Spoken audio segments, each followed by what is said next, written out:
В името на Отца и Сина и Святаго Духа. Който има уши да слуша, нека слуша. Тези думи, братя и сестри, Господ Исус Христос ги казва на два пъти в днешното Свето Евангелие. Тоест, от всеки нормален човек с нормален слух, мислене, здрав човек, ще се търси отговорност. Бог ще иска отговор. Защо като има уши, като е бил здрав, читав, не е слушал? Нека да слуша. Означава, трябва да слуша. Длъжен е да слуша Словото Божие.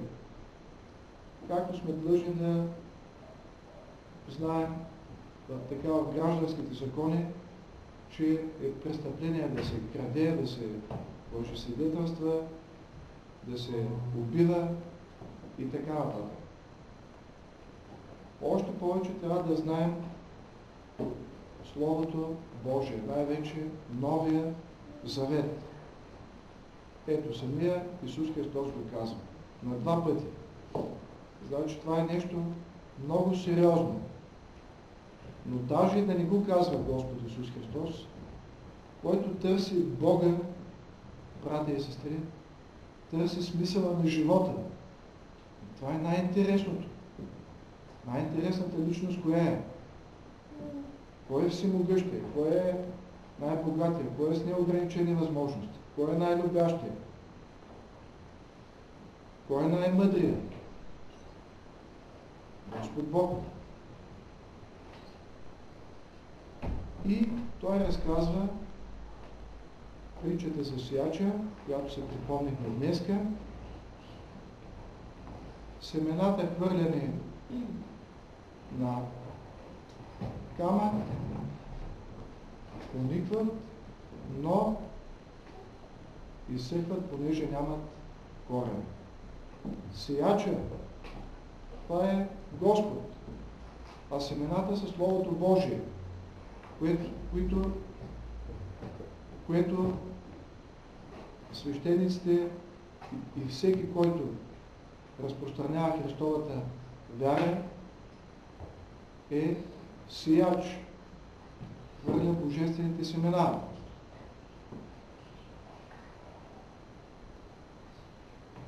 Тези обаче, които чуят Словото и с радост го приемат, но във време на изкушение отстъпват, защото вярата им е слаба, нямат корен. Това са хората, които само на теория са християни, без да практикуват, без да правят добри дела.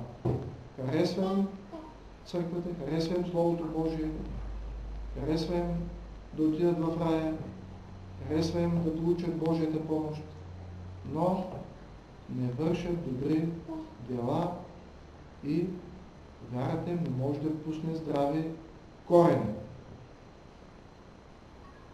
Другите семената хвърлени сред тръни израстват, но тръните ги заглушават и пак не могат да дадат плод. Това са хората, които пак приемат Господа, Божието Слово с радост, обаче житейските грижи, светските наслади и богатството ги задавят и пречат да принесат плод. Още веднъж се припомняме, братя и сестри, че богатството често пъти, в повечето случаи, пречи на духовното израстване на хората. Макар че така по инерция всички искаме да сме богати, всички искаме да имаме колкото се може повече, обаче ето Господ е напомня още веднъж. Опасно е. Защо? И самия той казва, светските наслади Но който е много богат, той си позволява най-много светски наслади. Няма да ги изброявам, знаете ли кои са. Включително и греховни, нали? Може ти със сърцето си да бъдеш и с живота си, и с ума си, и с тялото си, и на двете места. И в блатото, и пред Бога. Няма как да стане. Може човек да се раздели на две. Това е една личност. И грижите. Защо църквата учи, че отчаянието е най-големия грях?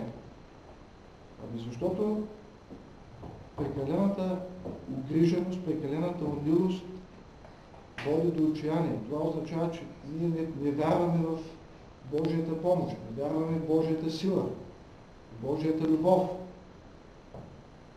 И тук Исус Христос ни напомня, че прекалената угриженост също пречи на нашето духовно израстване и да пренасяме плод на Божията нива.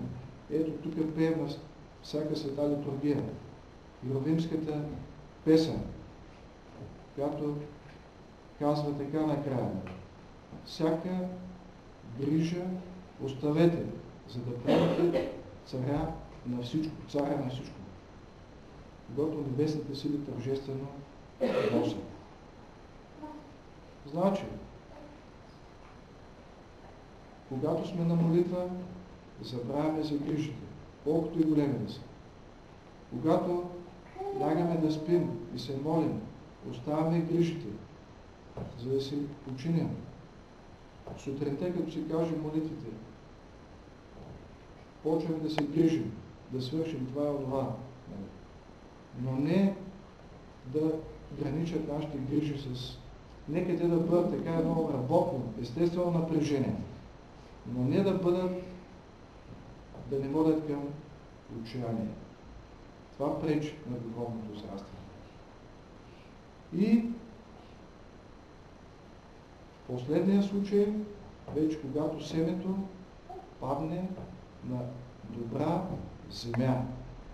Това са хората, които приемат Словото Божие и го пазят в добро и чисто сърце.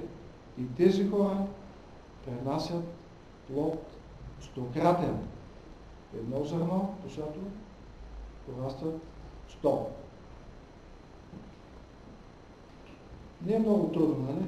Да пазим Словото Божие в добро и чисто сърце. Добро сърце значи добри мисли, добри думи и добри дела. А чисто сърце, знаете, да се въздържаме от греховете и от злото и от лошото. Това са много важни неща за духовното израстване. Който има уши да слуша, нека слуша. Амин. Амин.